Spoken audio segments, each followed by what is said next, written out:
This is a story from my childhood, one which I have not told anyone except for my wife. Just thinking about it still sends shivers down my spine. I grew up in a small house with just my mother. It was a nice little house with 2 bedrooms upstairs, a small living room and kitchen on the main floor, and a basement where I kept all my toys. The basement had a small storage room in the back, lit by a single light bulb. It wasn't until I was 7 years old that I started to get scared to go down there. It was dark, rainy night as I played with my Legos in the basement. Rainwater slowly dripped through the window and down the cement wall. It was cold down there at night, more so than usual. I wrapped up in my hoodie and a blanket as I played. While attempting to build an airplane out of my Legos, I suddenly got a chill down my spine, followed by the overwhelming feeling of being watched. I turned and looked behind me toward the dark storage room. Something drew my attention to the room, but I couldn't see what it was. It seemed darker than usual. I didn't think a room could get that dark, especially with the lights on in the room adjacent to it. It almost seemed like there was something in there drawing away all the light, sucking it in like a black hole. I stared into the darkness as seemingly nothing until I saw something move. I didn't know what it was, but it seemed even darker than the room. I saw it just for a second before it disappeared. As it did, I could see light slowly start to trickle into the room. This terrified me, so I ran upstairs to the living room to seek comfort from my mother. When I told her what I had seen, she just told me that it was in my mind playing tricks on me because of the heavy rain outside. I went to bed that night, not thinking much about what happened in the basement. I lay back in my bed and closed my eyes just like on any other night, and I fell asleep rather quickly. Although I fell asleep like it was a normal night, the night was less than normal. I woke up that night with the feeling of being watched. I opened my eyes to see nothing but darkness. I couldn't even see the light from the streetlight outside my window. Thinking that maybe my blinds were closed, I looked across my room for the soft green glow of my alarm clock. But it wasn't there. At that moment, I realized that this was a lot like the darkness I had seen in the basement, and that scared me.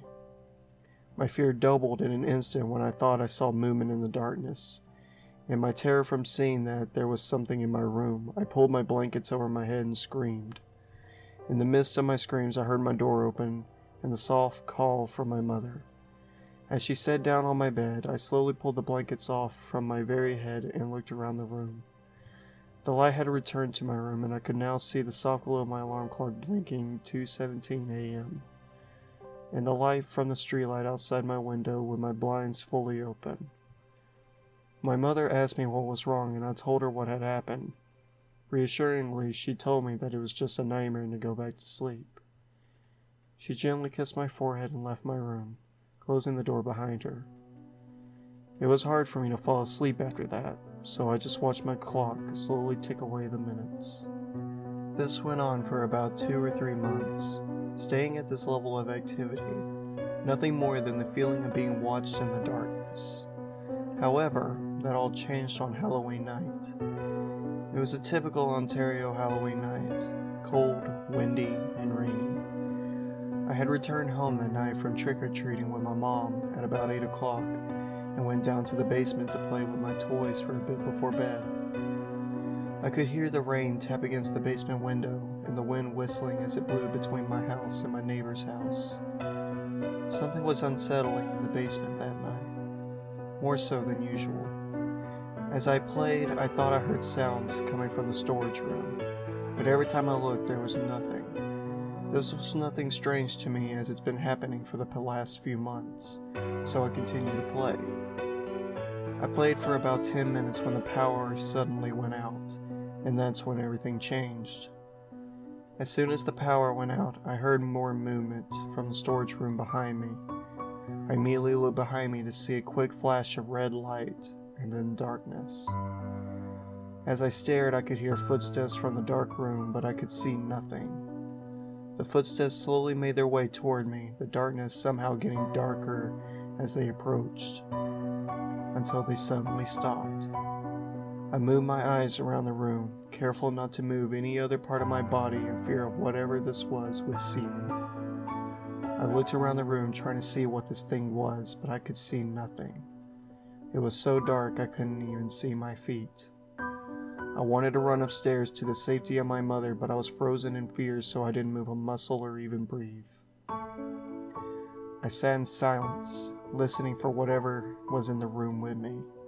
I couldn't hear a sound, not even the rain on the window or the wind between the houses.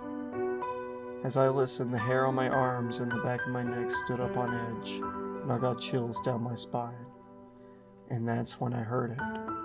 A deep voice whispered into my right ear, "You will be mine, Robert." I instantly screamed and ran to the stairs, tripping on my toys along the way. I made my way up the stairs and through the door to the living room, slamming the door behind me. I ran to my mother, crying as she held me, not knowing what was going on. I told her what had happened, but she had just told me that my mind was just playing tricks on me again. What I had heard was just the wind, but my mind exaggerated it because of the darkness. From that moment in the basement, no matter what my mother said, I knew that whatever this thing was, it was real. From then on, I refused to go into the basement alone. In fact, I didn't like going into the basement at all. The activity in the basement itself settled down a little bit because I was never alone down there after that incident, but I still had trouble sleeping. I would wake up with the feeling of being watched, to see nothing in my room but darkness. I would lay there staring into the darkness with my blankets pulled up to my neck, hoping there was nothing there. But after a few minutes, I would hear that same voice again. "You're mine, Robert." The second I would hear that voice, I would pull the blankets over my head and scream, causing my mother to run into my room, and every time she would say it was just a bad dream. The sequence would go on for at least twice per week, until August of 1998, when the activity escalated yet again. My mother has been dating her new husband for a while now, and we were preparing to move into his house. I was going to be on a vacation for 2 weeks in Quebec with my grandparents as my mom moved her things into the new house. But what happened my last night in the house still terrifies me to this day. I had fallen asleep easily that night, excited to be leaving on vacation the next morning, but the rest of the night would not be so easy. I woke up again that night, this time to the sound of breathing. I opened my eyes to see nothing but darkness yet again. Thinking that my mother was in the room with me, I called out to her, "Mom?" But what answered was definitely not my mother.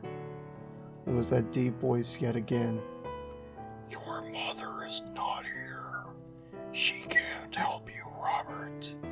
You're finally mine."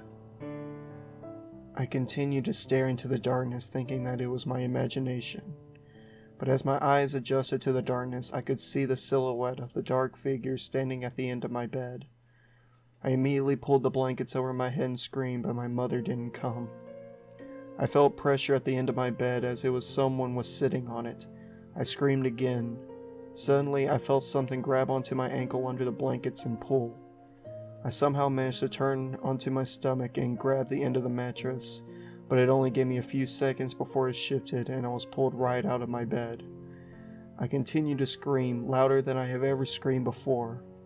Finally, I could hear my mother get out of bed and make her way to the door, only this time when she reached it, the door did not open. The entity continued to drag me toward the door as I continued to scream. I could hear my mother pushing against the door, trying to get it open without success. As it dragged me across the carpet, I tried to grab onto anything that I could, but the only thing that seemed to work was the foot of my bed. I stopped as I took hold, and I finally stopped moving toward the door. I could feel the entity begin to pull harder, hard enough to lift my body off the carpet, but I managed to hold on. As I fought the entity, I could hear my mother struggle with the door. It took my mother a good 2 to 3 minutes to finally get the door open. As the door finally opened, light returned into my room, and I no longer felt the grip on my ankles, and I fell back to the carpet. I looked around the room, terrified. My room was a disaster. The sheets were in a ball on the floor. The mattress was half off my bed frame. My bed was no longer sitting flush with a wall that pulled off by about 3 feet. I looked around for the entity, but it was no longer there. My mother held me tight as I cried on the floor, not knowing what happened, only thinking it was a really intense nightmare. I spent the rest of that night in my mother's bed, but did not sleep. The next morning I could see the rug burn on my arms and elbows from being dragged across the carpet. I looked at my ankles to see that they were red and swollen, but harder to see were the little scratches along the top of my feet. That was my last night in that house, and I'm glad that it was. To this day, I do not know what that thing was or what it wanted of me, but thinking of it still scares me. In my adolescent years, and even now that I'm in my mid-20s, I have what my doctor has only described as night terrors. I wake up in the middle of the night to see nothing but darkness, and as I stare into the darkness, I see a figure, even darker than the darkness around it. I still scream when I see the silhouette in the darkness. Now that I'm older, though, I have more control over my actions. I take a flashlight and shine it through my room, or I'll turn on the light switch. Many times, I'll just wake up screaming, sometimes even running out of my room with no idea why. I do not know if what I see is the same entity that stalked me as a child, or if it's just my imagination digging deep into my subconscious. But the entity still haunts me to this day. I just pray that whatever this does not start going after my wife or our future kids.